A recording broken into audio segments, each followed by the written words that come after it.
Hello મિત્રો, નમસ્તે। આજે આપણે બનાવીશું બનાના મિલ્ક શેક। એમાં કાજુ બદામ દ્રાક્ષ લઈ લીધી છે, બે ચમચી, 2 નંગ કેળા લઈ લીધા છે, દૂધ લઈ લીધું છે અને આપણે ઓર્ગેનિક સુગર લીધી છે। કાજુ બદામને કટ કરીશું, કેળાને પણ કટ કરી લઈશું। કાજુ બદામ આપણે કટ કરી લીધા છે। હવે આપણે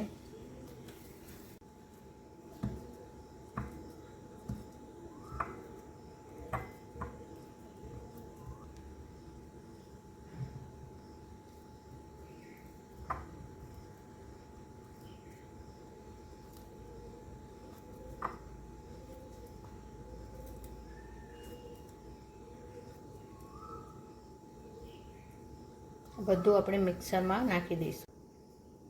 આ કાજુ બદામ આપણે અડધો કલાક પહેલાં ગરમ પાણીમાં પલાળીને રાખ્યા હતા, એના આપણે છોતરા કાઢી નાખીશું અને એને સરસ પાણીથી ધોઈ લઈશું।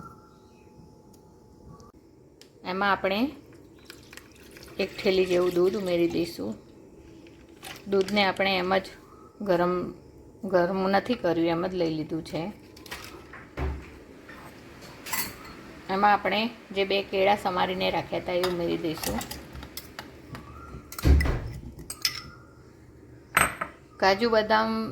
કાજુ બદામને મેં ગરમ પાણીમાં પલાળીને રાખ્યા હતા, એમાં બદામના ફોતરા કાઢી લીધા છે એ ઉમેરી દઈશું।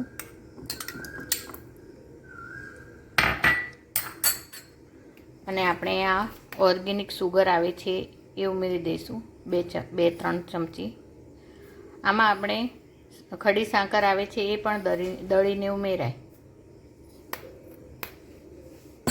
આ બધાને આપણે મિક્સરમાં ક્રશ કરી લઈશું।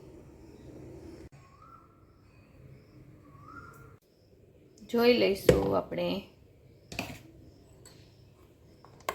આપણે એને આટલો જ લિક્વિડ ફોર્મમાં રાખ્યો છે। તો આપણો બનાના મિલ્ક શેક રેડી થઈ ગયો છે। આપણે એને ગાર્નિશ કરીશું। અત્યારે તો મિત્રો ઉપવાસની સિઝન ચાલી રહી છે, નાની છોકરીઓને, મોટાઓને શ્રાવણ મહિનો ચાલુ થાય એટલે ઉપવાસ ચાલુ થઈ જાય। તો ઉપવાસમાં જો આપણે 1 ગ્લાસ ભરીને આ રીતે પી લઈએ બનાવીને, તો આખો દિવસ કંઈ ના મળે તો પણ ચાલી જાય। તો ચાલો આપણે એને સર્વ કરી દઈશું।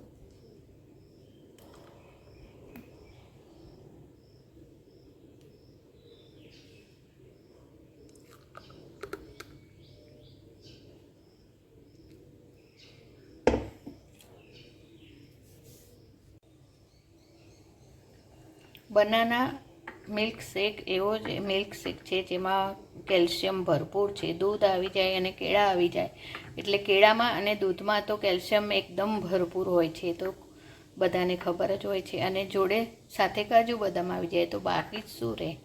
તો ચાલો આપણે એને ગાર્નિશ કરી દઈશું।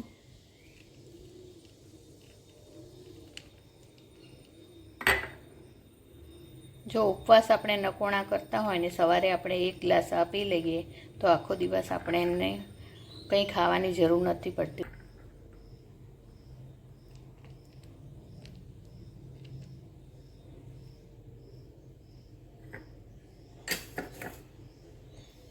તો બનીને રેડી થઈ ગયું છે આપણો banana milk shake, banana dry fruit milk shake.